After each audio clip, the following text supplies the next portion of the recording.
रात के अंधेरे में एक शहर था जहाँ एक पुरानी और तन्हा हवेली खड़ी थी। ये हवेली काफी पुरानी थी और उसका एक अजीब सा इतिहास था। कई साल पहले यहाँ एक खतरनाक कत्ल हो चुका है और उसके बाद से लोग इस जगह को भूत बंगला कहकर डर से दूर भाग जाते थे। लेकिन उस शहर में दो दोस्त अयान और उस्मान, जो कि थोड़े एडवेंचरस थे, उन्होंने फैसला किया कि वो इस हवेली को देखने जाएंगे ताकि अपने दोस्तों को बता सकें कि ये सिर्फ एक कहानी है। अयान और उस्मान अपने काम से निकलकर रात के अंधेरे में घटे हुए चांद के नीचे उस हवेली की तरफ बढ़ रहे थे। उन दोनों की जान में जान थी, लेकिन दिमाग में कुछ डर भी था। उन्होंने सोचा था कि अगर वो डर के आगे बढ़कर इस हवेली की असलियत मालूम करेंगे तो लोगों का भरोसा उन पे होगा। अयान थोड़ा आगे था और उस्मान थोड़ा पीछे, पर दोनों के दिल में एक ही जज्बा था।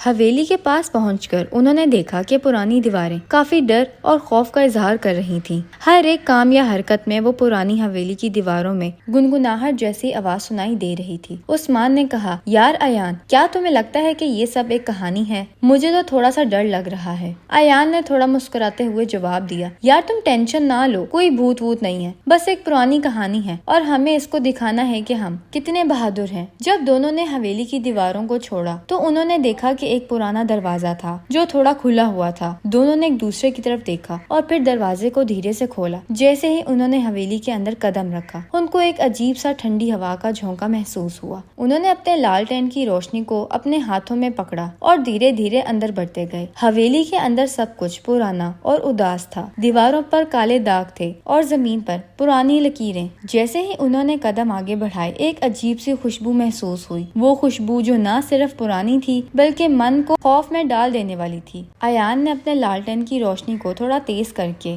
देखो उस्मान, ये सब बस हमारे दिमाग का खेल है, कोई और नहीं है यहाँ। पर जैसे ही उन्होंने एक पुरानी जंजीर की आवाज सुनी, दोनों का चेहरा पहले से ज्यादा परेशान हो गया। जंजीर की आवाज धीरे धीरे तेज होती गई और दोनों की तरफ आ रही थी। उस्मान ने कहा, ये आवाज कहाँ से आ रही है? ये तो कुछ अजीब लग रहा है। अयान ने अपनी रोशनी को उस तरफ मोड़ दिया और देखा, एक पुरानी झुकी हुई फिगर उनकी तरफ आ रही थी। वो फिगर धीरे धीरे उनके पास आने लगी और उनकी आंखों में एक अजीब सी चमक थी। अयान ने उस्मान को कहा, चुप रहो, धीरे से निकलते हैं। लेकिन जैसे ही वो समझ रहे थे, वो बस उनका दिमाग का खेल नहीं था। जैसे ही उन्होंने कदम बढ़ाए, उनको किसी ने जोर से पकड़ लिया। उन्होंने झट से लालटेन की रोशनी को इधर उधर किया ताकि उनको दिखाई दे, लेकिन वो फिगर अब बिल्कुल उनके सामने थी। एक लंबी सी चादर उसके शरीर पर थी और उसके चेहरे पर कोई पहचान न थी। छोड़ो हमें, उस्मान ने काफी गुस्से में बोला, लेकिन वो पुरानी आत्मा बस चुप रही थी। अयान ने देखा कि उसके हाथ में एक पुरानी छड़ी थी और उसके मुहाफिज चेहरे पर एक तकलीफ भरी मुस्कुराहट थी। उस्मान ने अपनी पुरानी चेन का